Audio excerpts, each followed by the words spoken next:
In every town, in every office, there are moments that test people's true character. A handshake can be a small gesture, but sometimes it reveals more than words ever could. This story is not about ghosts, magic, or myths. It's about real life, real people, and the weight of choices. A man, full of pride and prejudice, makes a decision in a split second. He refuses to shake another man's hand. What he does not know is that this one small act will lead him into a chain of events filled with tension, discomfort, and lessons he never expected. At first, it feels like a normal day at work, but the suspense grows as the truth about power, respect, and hidden strength slowly unfolds. Before we continue, let us know in the comments where you are watching from today and what time you are currently watching this video. If you enjoy stories like this, make sure to like, share, and subscribe for more. The morning sun glared over downtown Atlanta, bouncing off the tall glass windows of Burkett and Heinz Corporation. The city was alive, cars honking, street vendors shouting, and business people rushing with coffee cups clutched tight in their hands.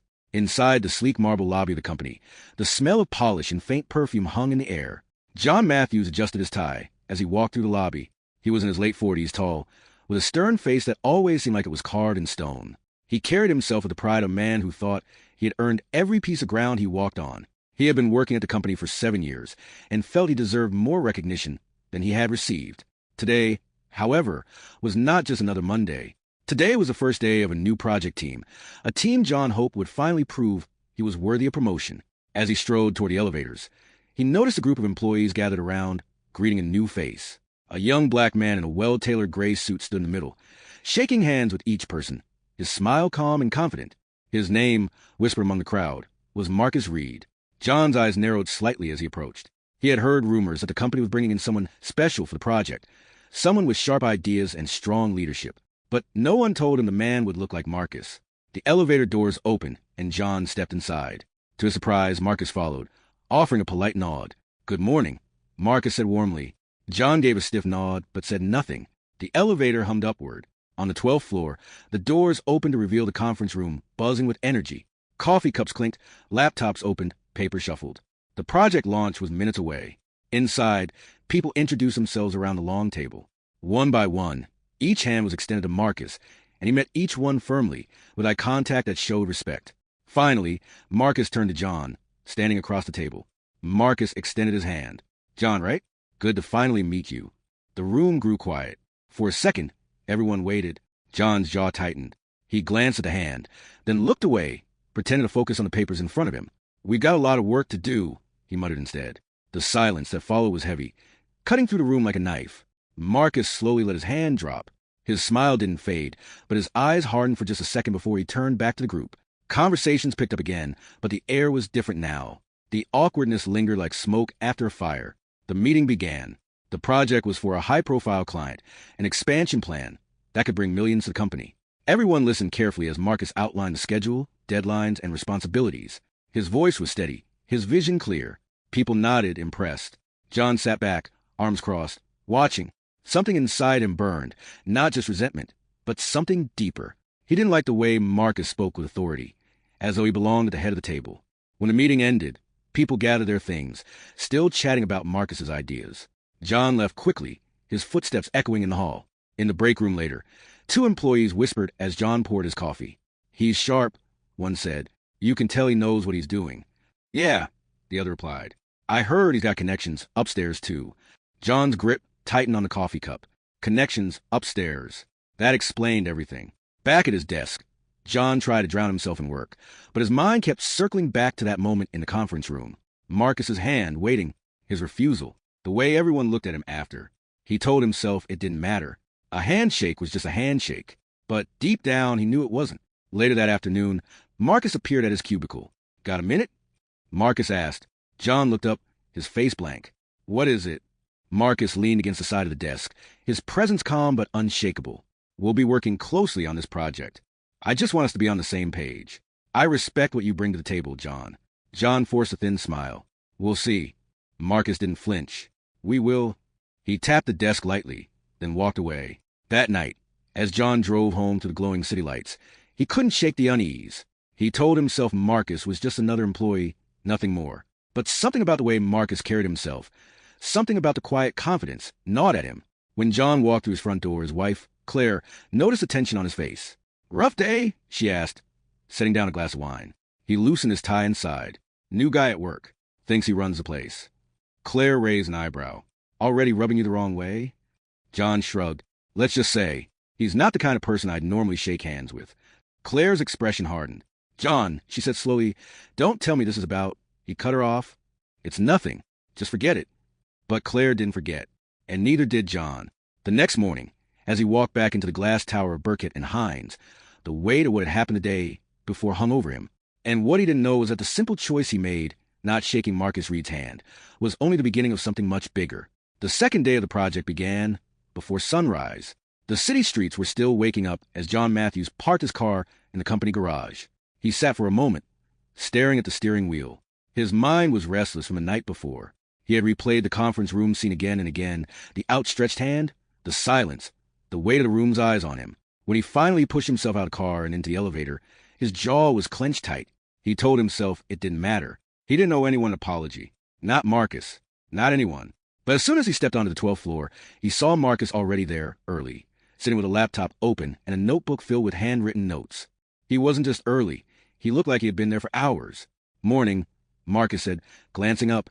His tone was calm, but there was a steadiness behind it, like a man who wasn't rattled by anything. John nodded stiffly and went straight to his cubicle. The office soon filled with a shuffle of feet, the buzz of phones, and the hum of conversation. The team gathered again in the large conference room. Today, Marcus presented the early structure of the project, task assignments, deadline, client expectations.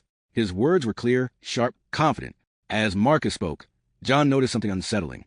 Everyone leaned in when Marcus talked. People scribbled notes, asked questions, even smiled.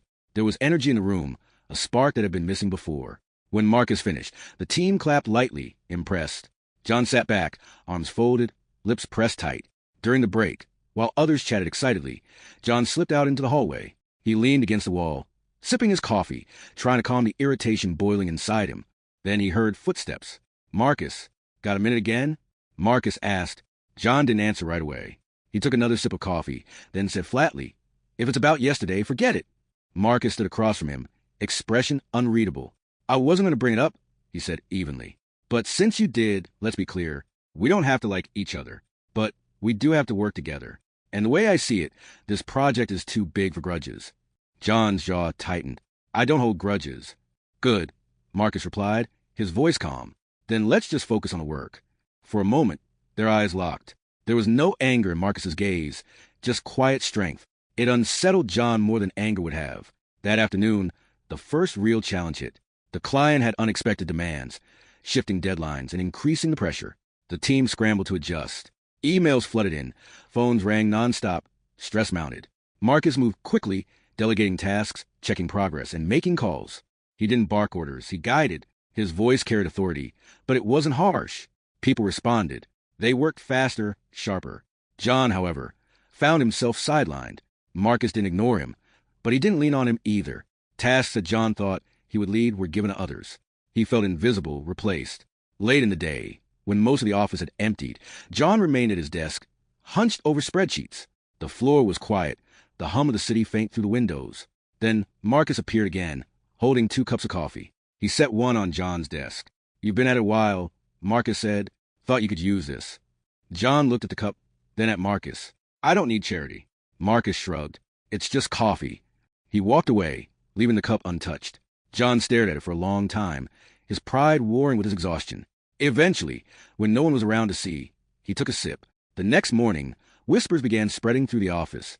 People talked about Marcus, not just his leadership, but his connections. I heard he worked with top firms in New York, one said. Word is he's got ties with the executives upstairs, another added. John listened silently, each word tightening the knot in his chest. If Marcus really had influence with the top, it meant his own chances at promotion were shrinking. By lunchtime, John found himself sitting alone in the cafeteria, stabbing at his food without appetite. Then 2 colleagues, Tom and Rachel, sat across from him. You've worked here a long time, John, Tom said casually. What's your take on the new guy? John forced a smile. Too early to say. Rachel leaned in. He's good. I mean really good. The way he handled the client call this morning. I've never seen anyone calm him down like that. John muttered. He's just doing his job. But inside, frustration grew. It wasn't just Marcus's skill, it was the way people gravitated to him, as if he belonged, as if he'd always been there. Later that week, the tension reached a breaking point.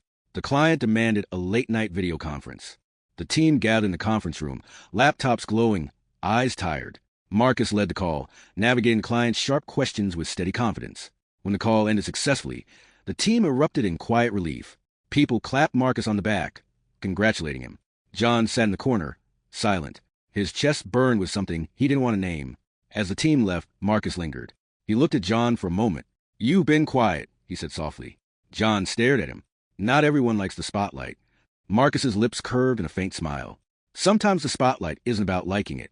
Sometimes it's about stepping up when it matters. The words hung in the air, sharp and heavy. That night, John drove home with his hands gripping the wheel tight. The road stretched ahead, but his mind was miles away, replaying every moment with Marcus, the handshake he refused, the way people looked at him now, the quiet strength in his voice. Something was changing in the office, something that John couldn't control. And the unsettling part was this. He didn't know where it would end. The third week of the project began with rain hammering against the tall glass windows of Burkett and Hines. The city outside looked gray and restless, cars crawling slowly on wet roads. Inside the office, the atmosphere mirrored the weather, tight, tense, uncertain. John Matthews walked quickly through the hallway, his shoes squeaking on the polished floor. His briefcase swung by his side, his mind running faster than his steps.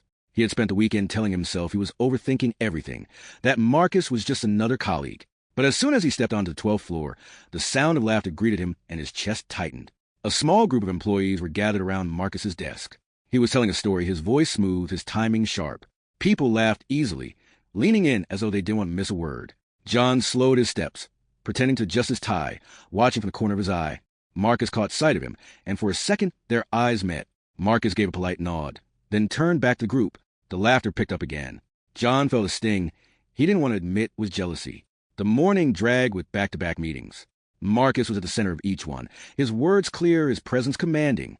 John contributed, but it was like speaking into a storm. His voice drowned in the energy surrounding Marcus. By lunchtime, John needed air. He stepped outside, umbrella in hand, walking through the drizzle toward a quiet diner across the street. He sat in a booth, ordered coffee, and stared out the window. His thoughts churned. The waitress set down his cup. "Long day?" she asked kindly. "You could say that," John muttered, gripping the warm mug. Back at the office, the pace quickened. A sudden problem had come up, a shipment delay that threatened the client's timeline. Phones buzzed, emails flew, people scrambled. Marcus moved fast. He was on calls, typing furiously, giving directions without raising his voice. He didn't panic. He pushed. John was pulled into the chaos. He was tasked with contacting suppliers, arranging backup options, and crunching numbers. Hours flew by in a blur of voices, papers, and glowing screens. By evening, the crisis was under control. The team exhaled in relief. People praised Marcus again, thankful for his calm leadership. But John noticed something others didn't. Marcus didn't celebrate. He didn't bask in the attention. He simply nodded, made a note in his book, and moved on. That unsettled John more than anything else. The next day, John arrived early. He decided he wouldn't let Marcus outshine him again. He prepared a detailed report on cost-saving strategies, hoping to present it before Marcus took over. In the morning meeting, John cleared his throat. "Before we begin, I'd like to share a report I worked on." Heads turned. Laptops closed. The room grew still. John launched into his presentation, his voice firm, his points sharp. For once, he felt control returning. People nodded, taking notes. When he finished, there was polite applause. Relief washed through him. Then Marcus spoke. "Solid work, John," he said evenly. "But there's one thing we need to consider. The client expansion plan involves international suppliers. Your report focuses only on domestic costs. We'll need to factor in overseas logistics." The room shifted. People murmured, scribbling notes. John's throat tightened. His moment of victory slipped through his fingers. After the meeting, John cornered Marcus in the hallway. "You had to do that, didn't you?" he snapped. Marcus looked at him calmly. "Do what?" "Undermine me in front of everyone." Marcus shook his head. "I wasn't undermining you. I was adding to your report. We're on the same team, John." John's fists clenched. It didn't feel like teamwork. Marcus studied him for a long second. Then, without raising his voice, he said, "Maybe the problem isn't me." Those words stung more than John cared to admit. That night, John sat at his kitchen table, a glass of whiskey in his hand. Claire, his wife, sat across from him, reading a magazine. "You're quiet," she said finally. "Work," John muttered. "The new guy again?" she asked. John shot her a sharp look. She sighed, closing the magazine. "John, you've been in this company a long time. If he's good, maybe it's not about competition. Maybe it's about learning from him." John laughed bitterly. "Learn from him? Why not?" Claire said, "You think being stubborn makes you stronger? It doesn't. It just makes you blind." John slammed the glass down. "You don't get it." "No," she said softly. "I don't think you get it." The room fell silent. The ticking of the clock on the wall was the only sound.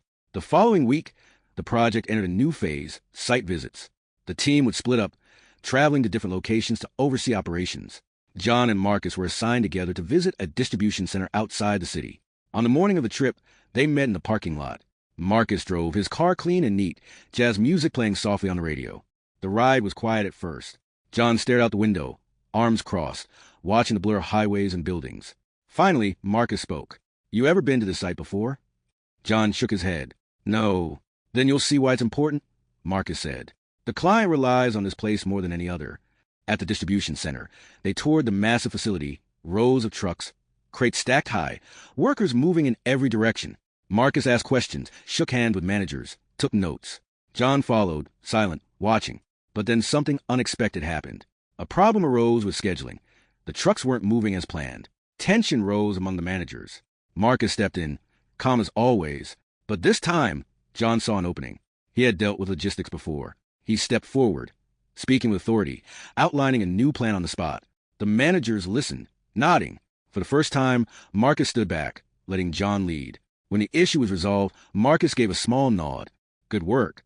John felt a strange mix of relief and confusion. He had expected criticism, not respect. On the drive back, silence filled the car again. But this time, it wasn't heavy. It was different.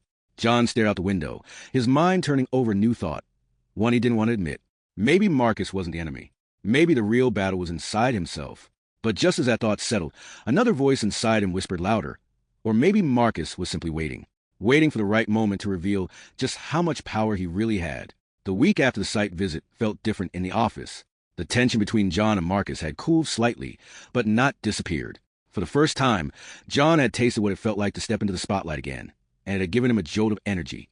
Still, the uneasiness remained, like a storm cloud waiting to break. Monday morning started with a surprise. As John entered the building, the receptionist handed him a sleek folder. "From Mr. Reed," she said. John frowned, flipping it open. Inside was a schedule, Marcus's proposed timeline for the next 3 weeks of the project. It was meticulous, color-coded, with each person's responsibility laid out clearly. John's name appeared multiple times, attached to key tasks. He clenched the folder tighter. Was Marcus giving him responsibility or testing him? By the time he reached his cubicle, Marcus was already walking the floor, greeting people, checking in, making notes. He moved like he owned the place. The first meeting of the day was tense. Marcus presented the schedule to the team, pointing out the tasks. "We've got no room for mistakes," he said calmly. "Deadlines are tight, and the client is watching closely." As he spoke, his eyes rested on John for a fraction longer than necessary. John felt the weight of it. The next few days were a blur of pressure. John threw himself into work, making calls, reviewing numbers, double-checking shipments. He stayed late, the glow of his computer screen burning his tired eyes. Others noticed his effort. Colleagues stopped by to compliment his progress. For the first time in weeks, John felt useful again. But Marcus was always there, quietly watching, stepping in only when necessary. He never raised his voice, but his presence filled every room. One afternoon, the client called him with new demands, faster delivery on a major order. Panic rippled through the office. John was already exhausted, his desk piled high with papers. But Marcus came over and dropped a file in front of him. "You're good with logistics," Marcus said evenly. "Handle this." John blinked. "That's impossible with the trucks we've got." "Then find a way," Marcus replied, his tone firm but not harsh. "The client doesn't want excuses. Neither do I." The pressure was crushing. John spent hours on the phone with suppliers, negotiating, begging, pushing. At one point, he nearly slammed the phone down in frustration. His head pounded. His shirt clung to his back with sweat. Finally, near midnight, he found a solution, a different route, a backup supplier, a shift in timing. It wasn't perfect, but it worked. When he told Marcus the next morning, Marcus simply nodded. "Good. That's why I asked you." John waited for more praise, recognition, but that was it. Just a nod. The lack of reaction gnawed at him. By Friday, John's nerves were fraying. He had spent the whole week buried in work, chasing deadlines, trying to keep up. Meanwhile, Marcus seemed untouchable, calm no matter how intense things became. People admired that calmness. They talked about it in hushed tones, comparing him to executives, even saying he had the kind of leadership the company needed. One night, after everyone left, John sat alone at his desk. The office was silent, the city lights glowing outside the windows. He stared at the empty conference room, replaying the moment he refused Marcus's handshake. That single act, so small, had grown into a shadow that followed him every day. The sound of footsteps startled him. Marcus appeared, carrying a briefcase. "You're still here?" Marcus asked. John looked up, forcing a shrug. Work doesn't finish itself. Marcus studied him for a moment.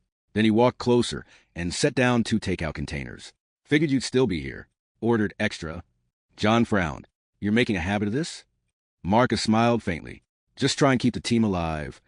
They ate in silence for a while. The food was warm, the silence heavy but not hostile. For the first time, John caught a glimpse of Marcus outside the role of leader. He wasn't just calm, he was careful, intentional. Every move seemed measured. "Why do you push so hard?" John asked suddenly. Marcus looked up, surprised. "Because the client expects it. Because the company expects it. Because we can't afford to fail." "That's business talk," John muttered. "I'm asking about you.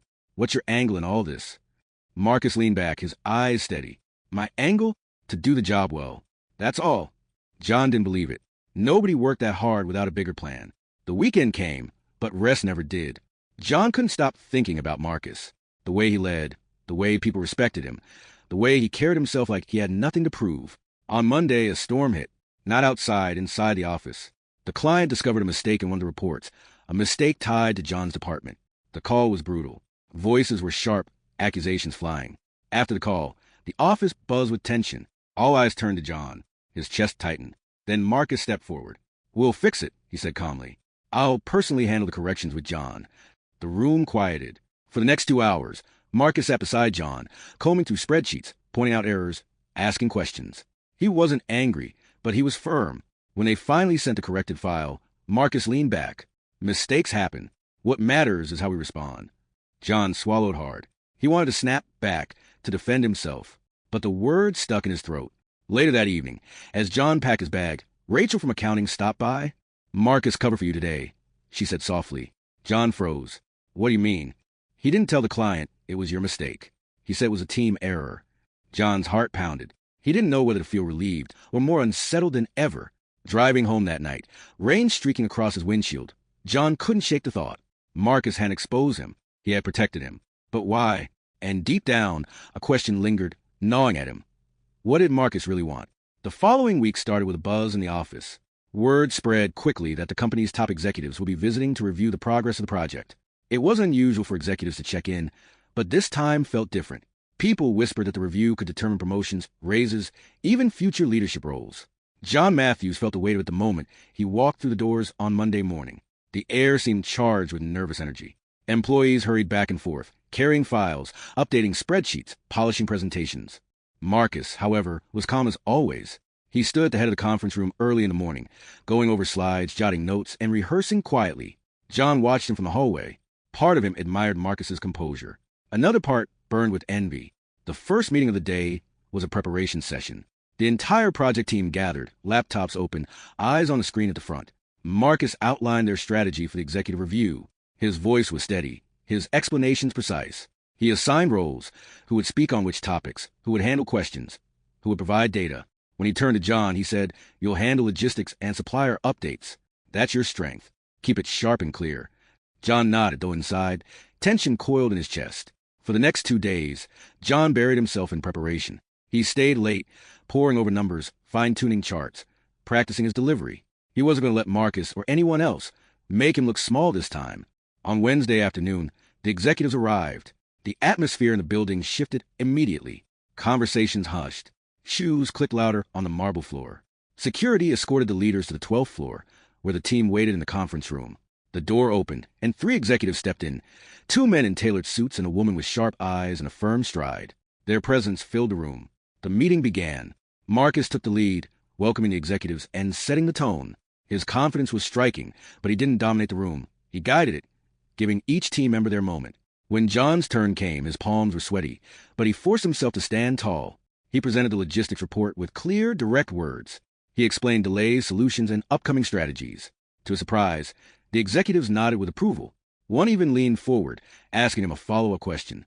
John answered smoothly. For the first time in weeks, he felt steady, respected. When he finished, there was a moment of silence. Then the woman executive said, "Good work." That level of detail is what we need. John sat down, relief flooding him. He caught Marcus watching him from across the table. Marcus gave a small nod, not of pity, not of superiority, but of recognition. The meeting continued, filled with numbers, graphs, and strategies. By the end, the executives looked satisfied. As they stood to leave, one of them said, "Keep this pace. If you deliver, this project could be the model for the entire company." When the door closed, the room erupted in relief. Laughter, handshakes, pats on the back. People congratulated each other, congratulated Marcus, congratulated John. That evening, the team went out for drinks at a nearby bar. The place buzzed with energy, music playing, glasses clinking, voices rising. Marcus stood at the center of it, relaxed for the first time John had ever seen. He laughed. He listened. He even told a story that had the group roaring. John sat at the bar, sipping his whiskey, watching. He felt a strange mix of emotions, resentment, admiration, confusion. Rachel slid onto the stool beside him. "You did well today," she said. John shrugged. "It was nothing." "It wasn't nothing," she replied. "You impressed the executives." Marcus noticed too. John frowned. "He doesn't say much." Rachel smiled. "That's his style. But don't mistake his silence for lack of respect." John turned to her. "Curious. What do you know about him?" Rachel hesitated, lowering her voice. "Not much, but I've heard things. He's close with people upstairs. Very close." John's chest tightened. "How close?" Rachel shook her head. "I don't know the details. But the way the executives listen to him, it's not normal for someone new." The thought gnawed at John for the rest of the night. The next morning, the office was quieter, but the pressure hadn't eased. Deadlines loomed, and Marcus pushed the team forward with relentless precision. At one point, John overheard Marcus on the phone. His voice was low, respectful, but confident. He wasn't talking like an employee asking for approval. He was talking like someone with authority. When Marcus hung up, John asked casually, "Client?" Marcus glanced at him. "Something like that." Then he walked away. The answer wasn't enough. John's curiosity sharpened into suspicion. Later that day, John stayed late again, pretending to finish reports.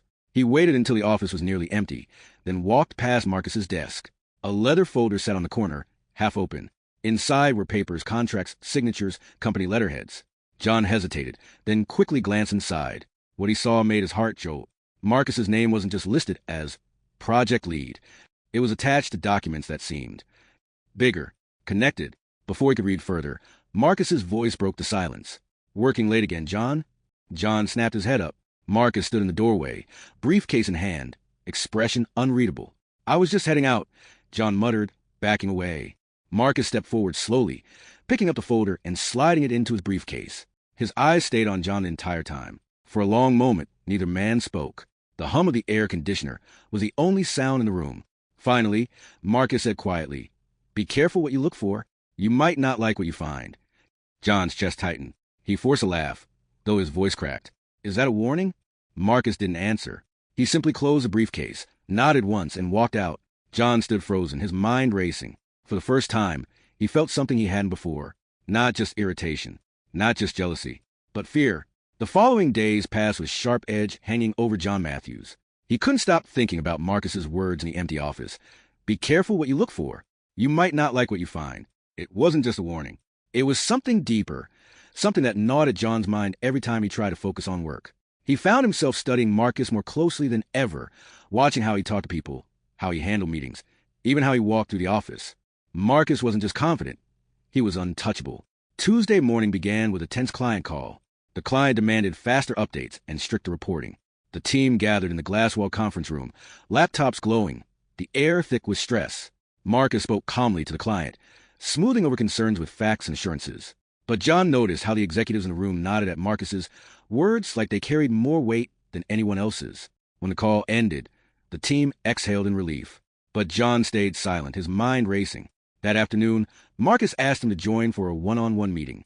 They sat in a smaller room, the blinds half closed, paper spread out across the table. "You've been handling logistics well," Marcus said evenly. "The client is satisfied with our progress." John narrowed his eyes. That almost sounded like a compliment. Marcus's lips curved slightly. "Take it how you like. But this isn't about compliments. This is about performance. We can't afford another slip." The words dug at John. "You don't let anything go, do you?" Marcus leaned back. "This project isn't about you or me. It's about the company. If you want to take it personally, that's your choice." John stared at him, biting back a retort. Marcus's calmness wasn't just frustrating anymore, it was unsettling. It made John feel like every move he made was being measured, weighed, judged. By Wednesday, the office buzzed with rumors again. People whispered about Marcus's connections. Some said he had ties to the CEO. Others hinted that he wasn't just here for the project, that he had a bigger role in mind. John caught snippets in the break room, in the elevator, even in passing conversations. Each rumor twisted tighter in his chest. That night, he couldn't sleep. He lay awake, staring at the ceiling, replaying everything. The handshake he refused. The way Marcus had slowly taken control. The documents he'd seen in the briefcase. Finally, he sat up, his decision made. He had to know the truth. Thursday, he arrived at the office earlier than usual. The building was quiet, the hallways dim. He walked past Marcus's desk, empty, neat, the briefcase nowhere in sight. But on the corner sat a small notebook. John hesitated, his heart pounding. He glanced around. The floor was empty. Slowly, he picked it up. The notebook was filled with notes, diagrams, and schedules. But near the back, there were names. Executives' names. Meeting times. Handwritten reminders about calls. One note stood out. Lunch with S. Burkett, Thursday, 1 p.m. John froze. Burkett, as in Burkett and Hines. The very name on the building. He set the notebook down quickly, his pulse racing. Marcus wasn't just connected. He was close to the very top. At noon, John found himself in the lobby, pretending to check his phone. When Marcus walked out with a tall man in a dark suit, John nearly dropped his coffee. It was Samuel Burkett himself, the co-founder of the company. The two men spoke casually, like old friends. They shook hands, laughed, and walked out together. John's stomach twisted.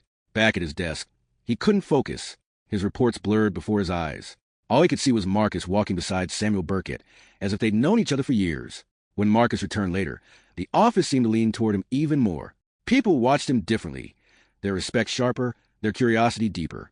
John avoided him, keeping his head down. But late that afternoon, Marcus appeared at his cubicle.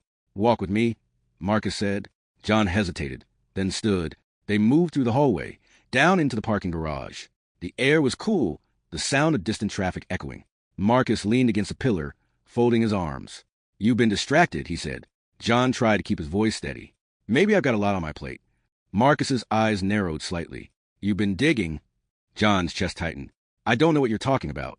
"Don't play games," Marcus said quietly. "You saw something you weren't supposed to." For a moment, the only sound was the hum of a car engine in the distance. John's throat felt dry. "If you got nothing to hide, then why does it matter?" Marcus stepped closer. His voice was calm, but there was steel behind it. "It matters because trust matters. And right now, I don't know if I can trust you." John swallowed hard. "Maybe I don't know if I can trust you." The two men stood inches apart, the tension thick. Neither spoke, neither moved. Finally, Marcus stepped back. "You'll see soon enough."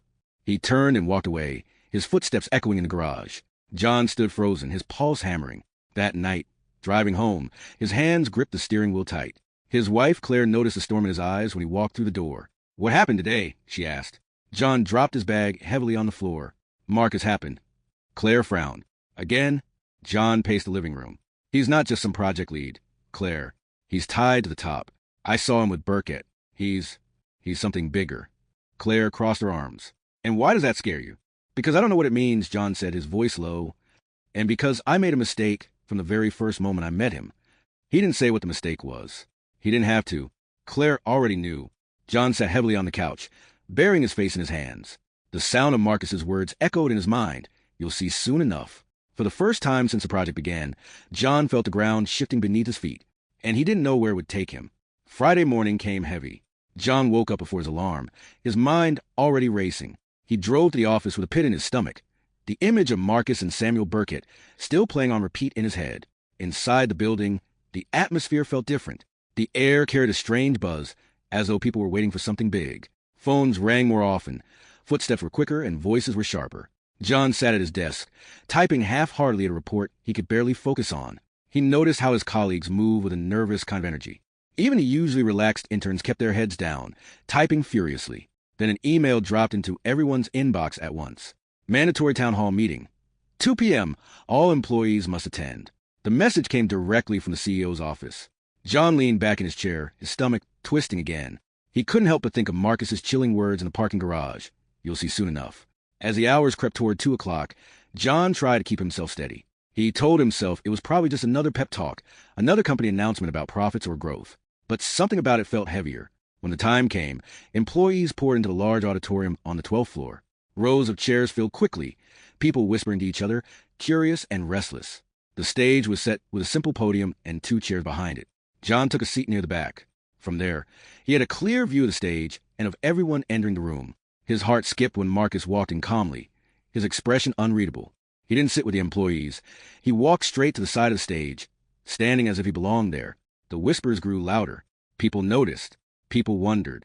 Then the CEO walked out, followed by none other than Samuel Burkett himself. The room hushed instantly. Burkett was a legend in the company. Most had never seen him in person. His presence alone commanded silence. The CEO spoke first, delivering the usual words about growth, new opportunities, and exciting changes ahead. But John barely heard him. His eyes stayed locked on Marcus, who stood with quiet confidence at the side, his gaze scanning the crowd.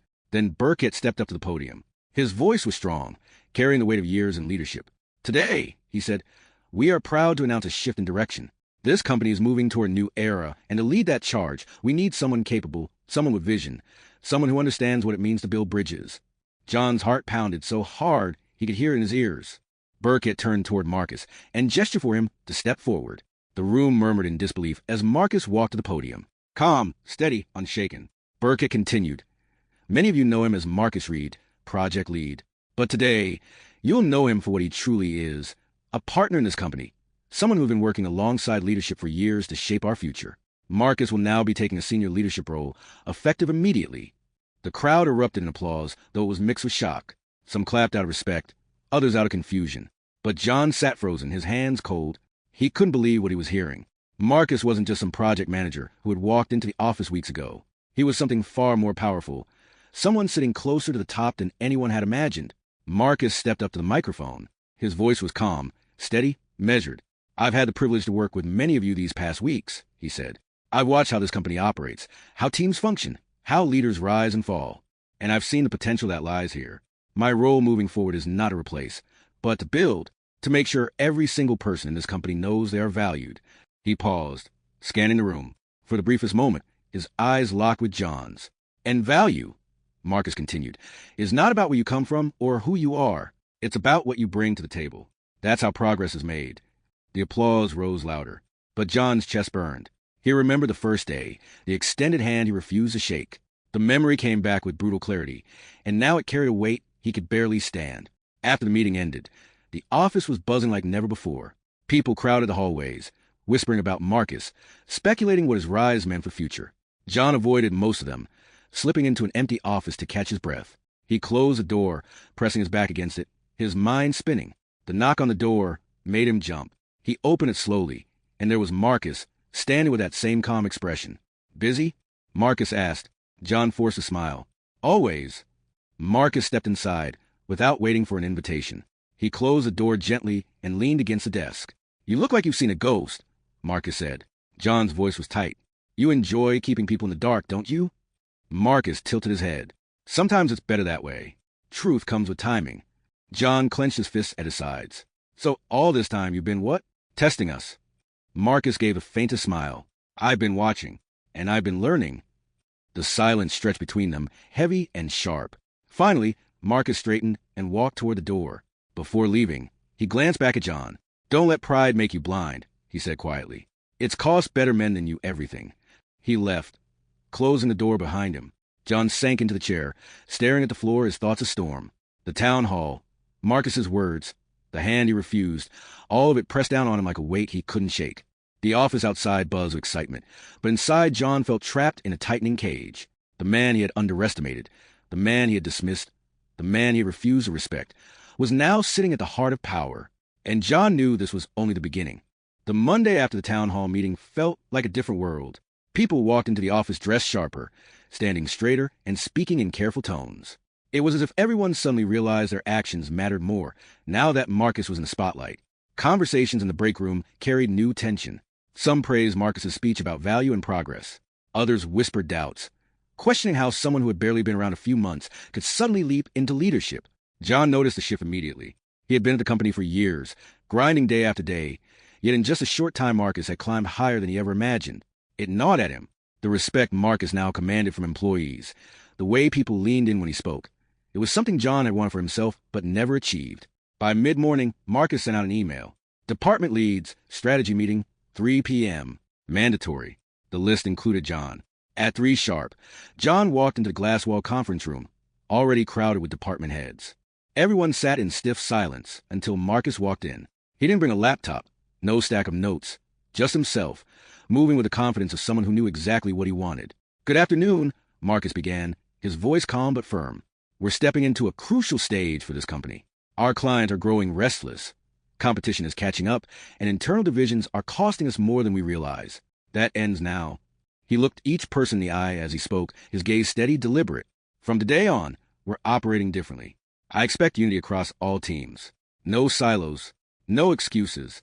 If one department fails, we all fail. If one succeeds, we all share in that success." John felt a sharp twist in his chest. The word stung because he knew Marcus was speaking more than just a room. He was speaking to him. For the next hour, Marcus laid out a strategy. Tighter deadlines, stricter accountability, and a culture shift where leadership will be earned through results, not just tenure. People scribbled notes, nodded along, some sweating under the pressure of his calm but piercing tone. When the meeting ended, Marcus dismissed everyone with a single line. "Decisions define us. Make the right ones." John walked out last. He paused by the door, watching Marcus gather his things with unhurried ease. Something about it unsettled him more than any shouted order ever could. That evening, the building emptied quickly, but John stayed late. He sat at his desk, staring at his computer screen without really working. The quiet of the office pressed down on him until the sound of footsteps broke it. Marcus again. "Burning the midnight oil?" Marcus asked casually, passing by with a folder in hand. John swallowed hard. Some of us don't have the luxury of speeches and strategy. Some of us actually have to do the work. Marcus stopped and turned his head slightly, studying him. "Everyone has to work, John. The difference is what you're working toward." The words hung in the air before Marcus walked away, leaving John alone with his frustration. The following days grew heavier. Marcus's presence seemed to stretch into every corner of the company. He sat in on project reviews, visited workstations unannounced, and asked direct, cutting questions that left even seasoned managers scrambling for answers. Employees began to shift their loyalty. Where they once looked to John for guidance, they now sought Marcus's approval. Even small conversations in the hallway carried Marcus's influence, his phrases being repeated like lessons people didn't want to forget. John felt the ground shifting beneath his feet, and it terrified him. One Thursday afternoon, John's worst fear played out in front of him. He was presenting his team's progress to upper management when Marcus interrupted. "Hold on," Marcus said, raising his hand. "Your numbers don't match the client's expectations." "Why is that?" John froze, caught off guard. He stammered, tried to explain delays and shifting requirements, but Marcus pressed harder. "Excuses don't fix problems," Marcus said sharply, his tone still calm but laced with authority. "Clients don't care about your reasons. They care about results. Either we deliver or they find someone else who can." The room went silent. Every pair of eyes was on John. His throat felt dry, his palms sweaty. He forced himself to keep talking, to salvage what he could, but the damage was done. Marcus had exposed him in front of everyone. When the meeting ended, John walked out with a heavy weight on his chest. He went straight to the restroom, locking himself in a stall just to breathe. His reflection in the mirror afterward showed a man unraveling, eyes bloodshot, jaw tight, shoulders slumped. By Friday, rumors swirled. Some said Marcus was preparing to reorganize the departments. Others whispered about budget cuts and layoffs. The fear in the building was real, and John felt it pressing closer and closer. Late that night, John sat in his car in the empty parking lot, staring up at the glowing windows of the building. He thought about his years of service, the sacrifices he made, the times he had missed family events just to meet deadlines. And now, all of it felt like it was slipping through his fingers. He slammed the steering wheel with his fists, the sound echoing in the quiet lot. The image of Marcus's calm eyes haunted him. The memory of refusing that handshake on the very first day replayed in his mind, each time cutting deeper. He had dismissed Marcus as nothing more than another employee, someone beneath his notice. Now, Marcus was in control of the very ground John stood on. The storm inside him grew louder with each passing day. By Monday morning, John walked into the office with one thought burning in his mind. He needed to know the full truth. No more whispers, no more half-answers. He would find out exactly who Marcus was, where he came from, and how deep his power went inside the company. Because John knew one thing for certain now. This wasn't just about Marcus Reed. This was about survival. John barely slept Sunday night. His mind replayed the week's events over and over. The meeting where Marcus cut him down, the whispers in the hallway, the growing fear of layoffs. But more than anything, the memory of that very first day haunted him. Marcus extending his hand, and John pulling his back. He didn't know why that image wouldn't let go, but it stayed like a weight on his chest. By morning, he made up his mind. He needed answers. The office buzzed with unease as John walked in. People spoke in hushed tones, eyes darting toward the glass walls of Marcus's office. Rumor had it a major announcement was coming. Some thought departments would be merged. Others feared cuts. The air felt heavy with suspense. John went straight to the company's records room, a quiet place in the basement where old files and reports gathered dust. He wasn't sure exactly what he was looking for, but his gut told him Marcus hadn't come out of nowhere. Nobody rises that fast without a history. After digging through employee files, John found something odd. Marcus's personnel folder was thinner than anyone else's. No long list of previous employers, no years of work history. Just a short note. Executive placement, see confidential file. Confidential file. The words made John's pulse quicken. He searched harder, opening drawers, flipping through cabinets, until finally he found a lockbox labeled corporate affairs. It was the kind of box that held secrets most employees never even knew existed. Of course, it was locked. Frustrated, John shoved it back and nearly left. But then he noticed a small envelope taped under the desk. Inside was a single sheet of paper with a bold header, Reed Family Holdings, LLC. The name hit him like a slap. Reed. Marcus Reed. He sat back hard in the chair. The last name matched, but he still couldn't connect the dots. He stuffed the paper into his pocket and climbed back upstairs, trying to steady his breathing. At 10 a.m., an email hit every inbox. All staff meeting, 11 a.m. Attendance required. The timing felt too sharp, too perfect. John's stomach churned. By 11, the entire company was gathered in the main hall. Executives filled the front rows. Employees packed back, and whispers filled the air until Marcus walked in. He wore a dark suit and no tie, his face calm but serious. He took the stage without notes, just like before. "Thank you all for coming," Marcus began, his voice steady, carrying easily over the room. "These past few weeks have tested us. Change is never comfortable, but sometimes it's necessary." He paused, letting the silence settle. "I was placed here for a reason, to guide this company into its next chapter. And today, it's time you all knew the truth." John's chest tightened. He felt the paper in his pocket like a stone. Marcus continued. "This company is more than just contracts and clients. It represents years of work, legacy, and sacrifice. The people who built it believed in its future, and they trusted someone to carry that future forward. That responsibility is mine." The room stirred. Some leaned forward. Others looked confused. Then Marcus said it plainly. "My family owns this company. My name is Marcus Reed, and Reed Family Holdings is a majority shareholder." The hall went dead silent. You could hear a pin drop. John's throat went dry. His mind raced back to that first day. The handshake. The refusal. The man he had dismissed as just another employee was, in fact, the man whose family signed every paycheck, including his own. Marcus scanned the room, his eyes sharp. "I didn't come here to be worshipped or feared. I came here to see who this company really is, who shows respect, who shows effort, and who believes in progress. And I've seen enough." He let the weight of his words hang. "Some of you will grow with us. Others will not. The choices you've made speak louder than any resume." John felt his heart hammering. Sweat pooled at the back of his neck. Every word sounded like it was aimed directly at him. Marcus's gaze swept across the crowd and landed on John. For a long, piercing moment, he held it there. John shifted in his seat, wishing he could disappear. The memory of his cold refusal to shake that hand burned hotter than ever. Marcus didn't call him out by name. He didn't need to. The message was clear. The meeting ended with stunned silence. People slowly filed out, whispering to one another, their eyes wide with the revelation. John stayed behind, frozen in his chair, watching Marcus step down from the stage and walk calmly toward his office. The truth crushed him. Every ounce of pride, every smug smile he had worn, every dismissal he'd given Marcus, it all twisted into shame. The man he had treated, as less was the one who held his future in his hands. As the hall emptied, John finally stood, his legs heavy. He walked out into the corridor, the chatter of employees surrounding him, but none of it reaching his ears. His world had changed in a single moment, and there was no going back, because now he knew exactly who Marcus Reed was. And more importantly, he knew whose hand he should have shaken. If you like this story, make sure to like, share, and subscribe. Also and other to strengthen our community. Let us know in the comments where you are watching from and what time you are currently watching this video.